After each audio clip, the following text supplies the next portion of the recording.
Hello. Hi. In the last segment, we concentrated on Job 19, one of pet proof texts for the resurrection in the Old Testament. Looked at the context. This time we want to look at the context of chapter 14 in greater detail, because 14 was one that, well, Vivian used comfortably, Regularly, and most of us yes. do. It has the same force the way we used to use it as Jehovah's Witnesses. So let's read the entirety of chapter 14, a fairly short chapter, to get the thought as in the original setting. Okay. Chapter 14, verses 1 to 12, I'll read to begin with. New World Translation. Yes. Man, born of woman, is short-lived and glutted with agitation. Like a blossom, he has come forth and is cut off, and he runs away like the shadow, and does not keep existing. Yes, upon this one you have opened your eye, and me you bring into judgment with you. Who can produce anyone clean out of someone unclean? There is not one. If his days are decided, the number of his months is with you. A decree for him you have made, that he may not go beyond. Turn your gaze from upon him, that he may have rest, until he finds pleasure as a hired laborer does in his day. For there exists hope for even a tree. If it gets cut down, it will even sprout again, and if its own twig will not cease to be. If its root grows old in the earth, and in the dust its stump dies, at the scent of water it will sprout, and it will certainly produce a bough like a new plant. But an able-bodied man dies and lies vanquished, and an earthling man expires, and where is he? Waters do disappear from a sea, and a river itself drains off and dries up. Man also has to lie down and does not get up. Until heaven is no more, they will not wake up, nor will they be aroused from their sleep. Well, if you only had verse 12, there's not much hope there. But it is, even in the first 12 verses, it's as if his mood is shifting. Yeah, he seems to waffle back and forth. So verse 2, right? He doesn't have a lot of hope there. He does not keep existing. Yeah, So the mine, New World but- Translation, how does it put it again at the end of verse 2? He does not keep. He does not. Yeah, keep existing. And the New King James says he flees like a shadow and does not continue. And the ESV says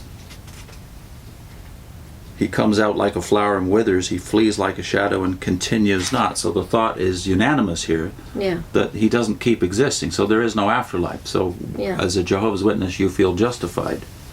But then his mood shifts again to this little picture of a tree. Yeah. He knows from his observation of nature that you can cut a tree down, you destroy it as a tree, but its life is not over.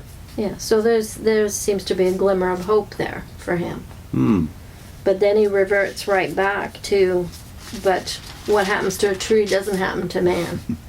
He doesn't carry on. So yeah, verse 12 would seem to indicate there's no hope. First of all, it's put in the form of a question in verse 10, but man dies and is laid away. Indeed, he breathes his last, and where is he?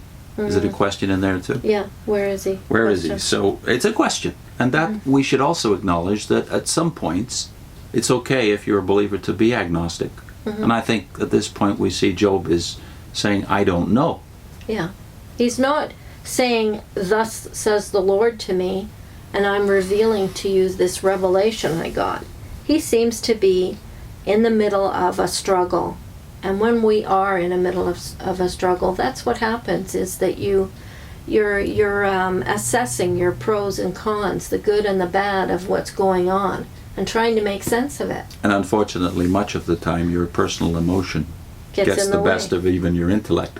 Yeah. So by the time you're back to verse 12, so man lies down and does not rise. Till the heavens are no more, they will not awake. That sounds like a conviction. Like suddenly he's in the darkest place. Yeah. But that's why we need to read our proof text comes next, right after that thought. Yeah. So let's read down to the end of verse 22. Okay.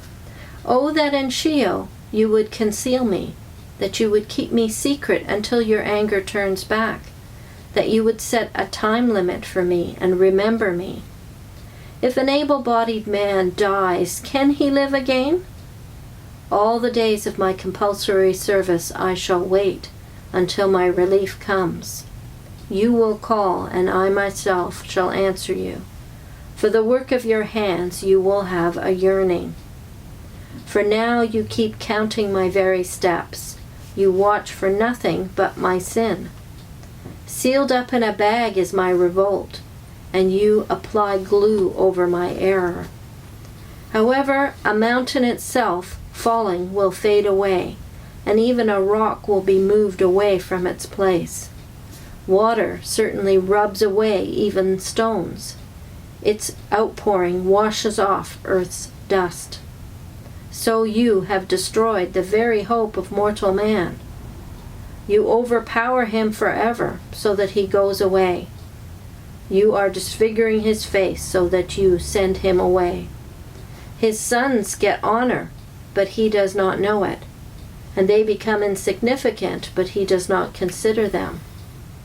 Only his own flesh, while upon him, will keep aching, and his own soul, while within him, will keep mourning. So again, the proof text, verses 13 to 15, Yeah. you would have used to show that he did indeed have the hope of the resurrection. That was his faith. Yeah, yeah, But as we see even from the prior verse and the subsequent verses, in the context, again, gloom, yeah, hope, or better put, I think, even than hope, would be wish. yeah, Because the way he expresses this in verse 13 is, oh, that you would. yeah, He's not claiming he gets a revelation, a word from God. yeah. It is a hope, but not a revelation. So if it's not even a faith at this point, it's a hope or a wish, Mm-hmm. born from his looking at nature and seeing that there is hope for even a tree. Mm-hmm. It's not something that he has any word from God on or revelation about. Yeah. In the Old Testament there is no such revelation till you get to at least the books of Isaiah and Daniel, the only two clear texts we have in the prophets even, Mm-hmm. that there was a hope of a resurrection for Israel. I don't remember ever reading the whole of Job when I was a Jehovah's Witness. But when we left the witnesses during that period of time when we had some other friends studying with us, and I think we told you we decided to start with Genesis and Job, do the Bible in chronological order.